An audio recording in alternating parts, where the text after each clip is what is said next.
Querido irmão, essa carta de Paulo aqui aos Coríntios, principalmente o capítulo 1 de 2 Coríntios, ele é um texto que choca com o senso comum da igreja de Coríntios. Ele é um contrassenso. Porque Paulo traz aqui toda uma temática que leva os irmãos de Coríntios a ficarem perplexos.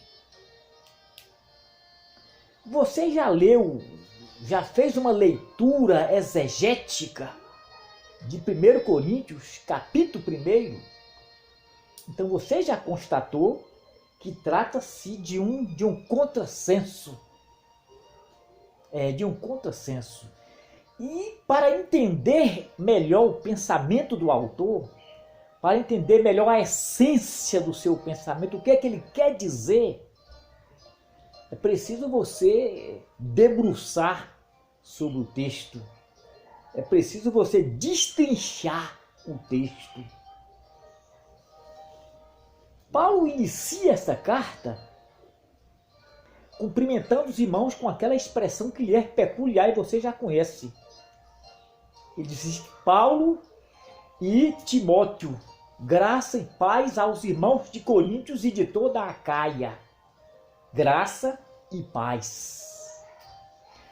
Observa-se que a igreja de Coríntios era destinatária desta carta, mas ele cumprimenta aqui toda a Acaia, porque era uma província, era uma confederação integrada por várias cidades. E Coríntios era somente a capital da Acaia. Entendeu? Aí ele diz, olha, graça e paz a todos os irmãos de Coríntios e da Acaia. Bendito Deus, Pai de Jesus Cristo, que nos tem consolado com as suas misericórdias. Aí ele fala que esta consolação nos torna consoladores. Mas, queridos, o que é intrigante, o que é instigante, é ele falar que a tribulação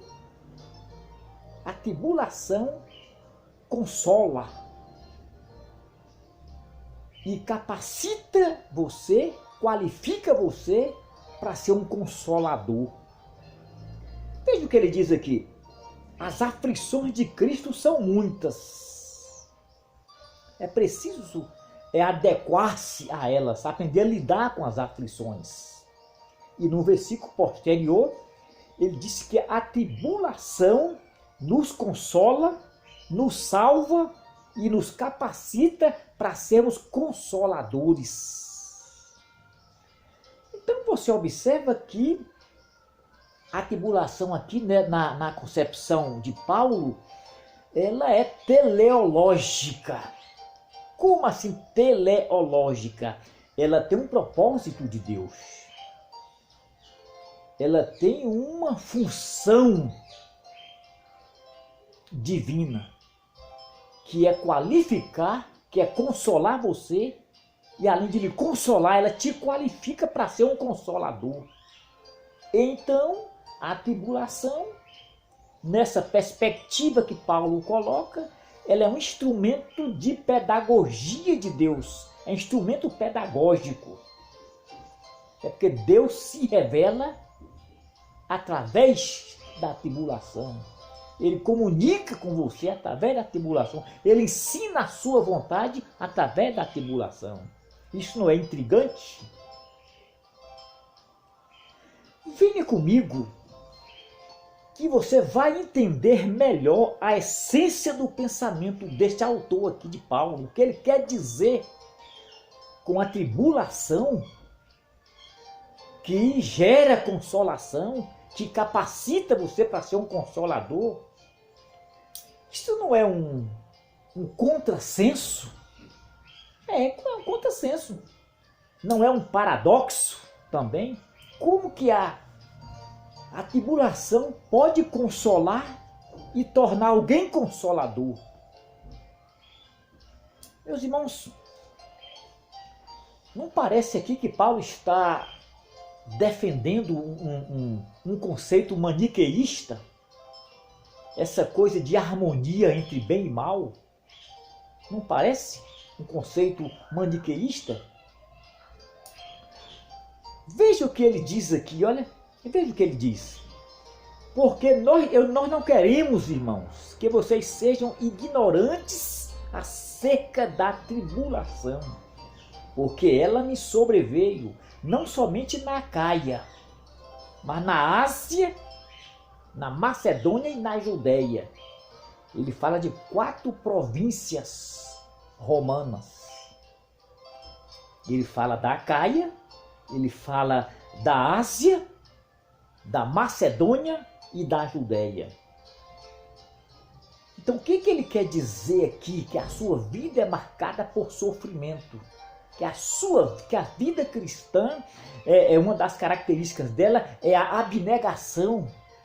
É vida de abnegação. Ele disse que a tribulação veio de forma que ele não pôde nem suportar. Mas diz aqui que ele suportou a tribulação, sabe por quê? Porque havia uma sentença de morte. E assim como Deus ressuscitou Cristo dentre os mortos, ele ia nos livrar dessa sentença de morte e ainda nos livraria. Ele diz aqui, porque ele nos livrou e nos livrará ainda outras vezes. Olha, o qual nos livrou de tão grande morte e ainda nos livrará. Agora, irmãos, veja aqui o que Paulo disse. Em que consiste a glória cristã? O crente não deve se vangloriar, não deve se ensoberbecer, porque são fatores desencadeadores de queda. É isso? Desencadeador de queda. Salomão disse que a humildade precede a honra. Quer ter honra? Busque a humildade. Procure se portar com humildade, que ela precede a honra. Primeiro vem a humildade e depois a honra. É isso que Salomão quer dizer.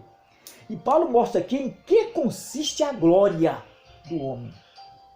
Ele disse aqui, olha, porque nossa glória é esta, o testemunho de uma consciência simples e sincera diante de Deus.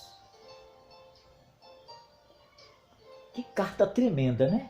Você está começando a entender o que Paulo quis dizer.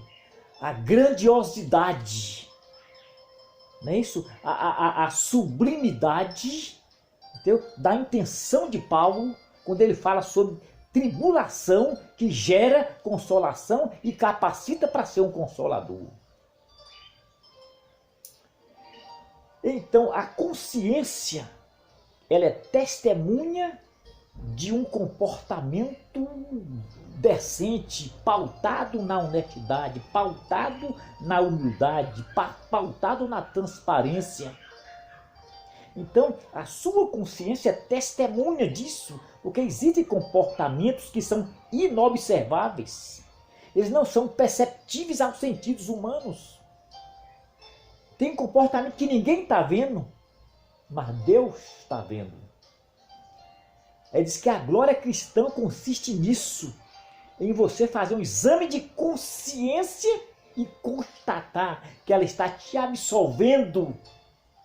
Porque a consciência é uma lei moral e espiritual no interior do homem. Diz Paulo, é uma lei moral e espiritual. Quando você faz uma boa ação, ela te absolve. Quando você faz uma má ação, ela logo te acusa. Entendeu? Aí ele fala aqui que a glória humana consiste nisto. Queridos, o criticismo bíblico, ou a crítica textual, procura desmerecer este texto aqui. Você sabe que o criticismo bíblico, ou a crítica textual, é uma ciência que faz investigação minuciosa do texto a partir do contexto histórico e linguístico. E a crítica textual diz que esse texto aqui foi uma interpolação. Ele não faz parte do cânon original, do cânon sagrado. Ele foi uma interpolação ou uma inserção dos copistas. Porque esse relato aqui não está presente nos manuscritos, nos principais manuscritos, nos mais usados, que são eles os sinaíticos, os alexandrinos, os vaticanos e os bizantinos. Porque esses textos, esses códex, eles vieram de várias localidades. Mas não são só 4.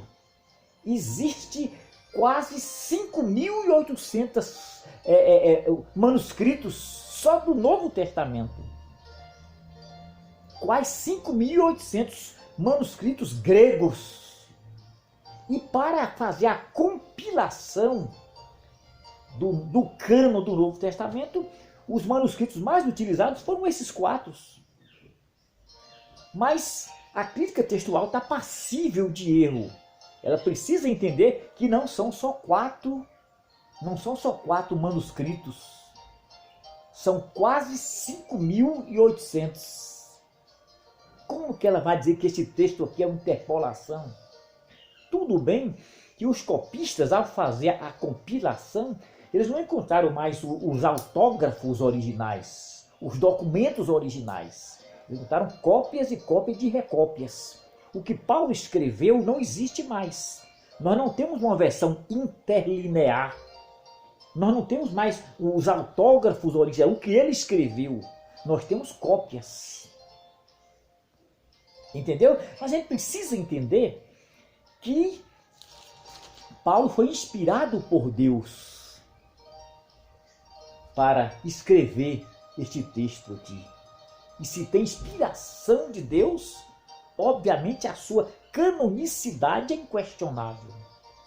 A erudição acadêmica chega até a dizer que essa carta de Paulo aos Coríntios, a segunda carta, ela é pseudo-epigráfica.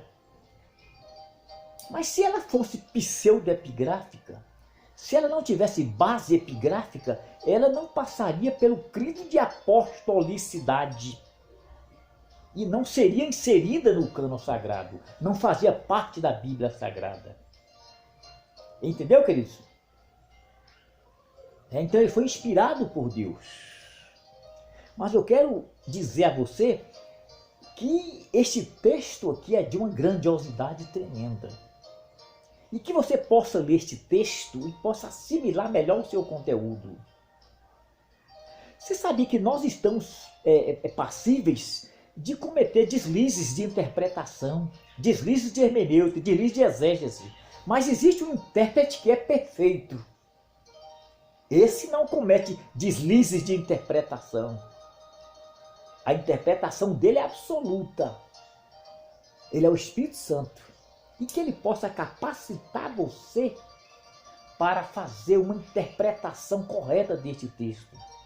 E que ele possa também capacitar você para fazer uma exégese correta deste texto. E assim muitas vidas serão abençoadas por Deus através deste texto e através de você como instrumento de pregação deste texto. Que Deus em sua graça nos ilumine.